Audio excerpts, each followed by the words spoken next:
Hello guys, সবাই কেমন আছো?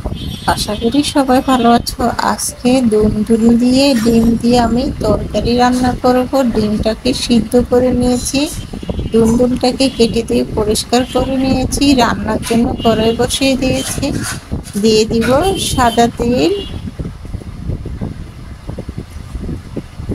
তেলটা গরম হয়ে গেছে, দিয়ে দিব পেঁয়াজ কুচি। পেঁয়াজ কুচিটারে একটু ভেজে নেব।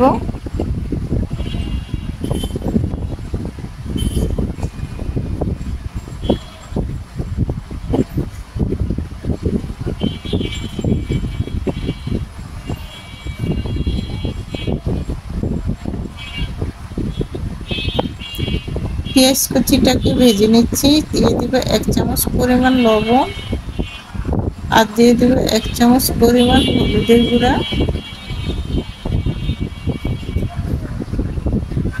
1 চামচ পরিমাণ দিয়ে দেব মরিচের গুঁড়া,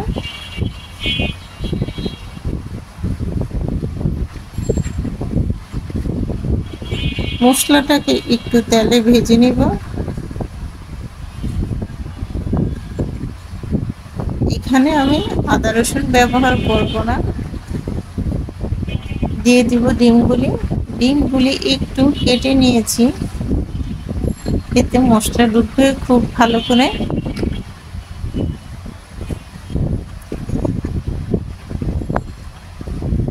এভাবে করে ডিমগুলি কিছুক্ষণ কষিয়ে নিব।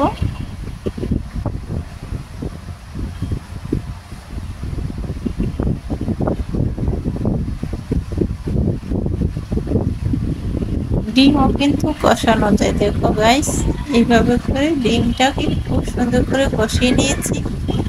এখন কিন্তু দুন্দুলগুলি দিয়ে দিলাম, ধুয়ে পানি ছড়িয়ে রেখেছিলাম।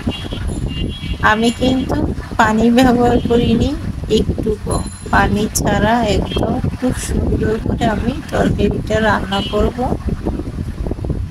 ডিম দিয়ে দুন্দুলের তরকারি খেতে কিন্তু খুবই ভালো লাগবে।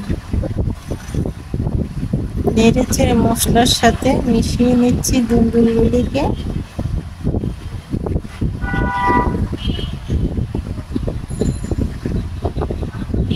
এখন আমি ঢাকনা দিয়ে ঢেকে 5 মিনিট রান্না করব।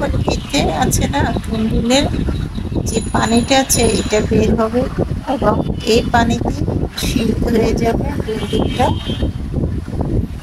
দিয়ে দিলাম কয়েকটা কাঁচামরিচ কুচি।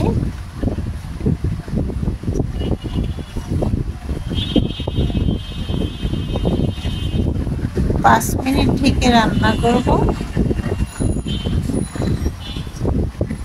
5 মিনিট পরে ঢাকনাটা তুলে দেখো গাইস, বেশ পরিমাণ পানি বের হয়ে গেছে, দেখছো? দুন্দুলের তরকারি কিন্তু পানি সবজি, এতে পানি দেওয়া লাগে না, এমনি তরকারিটা রান্না হয়ে যায়। আলতো করে নেড়ে চেড়ে মিশিয়ে দিচ্ছি, এবং দুন্দুলটা আমার 50% সিদ্ধ হয়ে গেছে।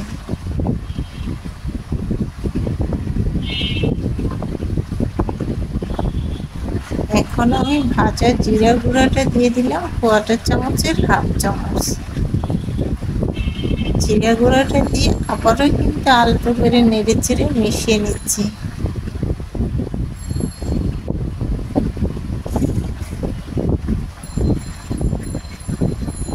আরো 2 মিনিট এভাবে করে রান্না করব ঢাকনা দিয়ে ঢেকে। 2 মিনিট পরে ঢাকনাটা তুলে দেখো গাইস, আমার রান্নাটা হয়ে গেছে। চুলা অফ করে দিয়েছি, চুলা থেকে তরকারিটাকে নামিয়ে নিয়েছি। মিশ্রণ বলে বেড়ে দেখাচ্ছে কতটা সুন্দর এবং লোভনীয় হয়েছে। খেতে কিন্তু অসাধারণ মজা, এবং খুবই লোভনীয় তরকারি। ডিম দিয়ে দুন্দুলের খেতে অসাধারণ মজা।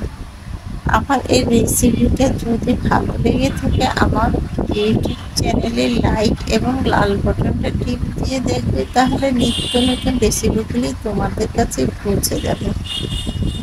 আমার ইউটিউব চ্যানেলের নাম কিচেন স্টোরি বাংলা। আর আমার এই রেসিপিটা দেওয়া থাকবে আমার ফেসবুক চ্যানেলে। আমার ফেসবুক চ্যানেলের নাম আসলা ঘর মাখানো, লাইক, কমেন্ট ও শেয়ার করে দিবে, অন্যকে দেখার সুযোগ করে দিবে। রেসিপিটা এই পর্যন্তই। আল্লাহ হাফেজ।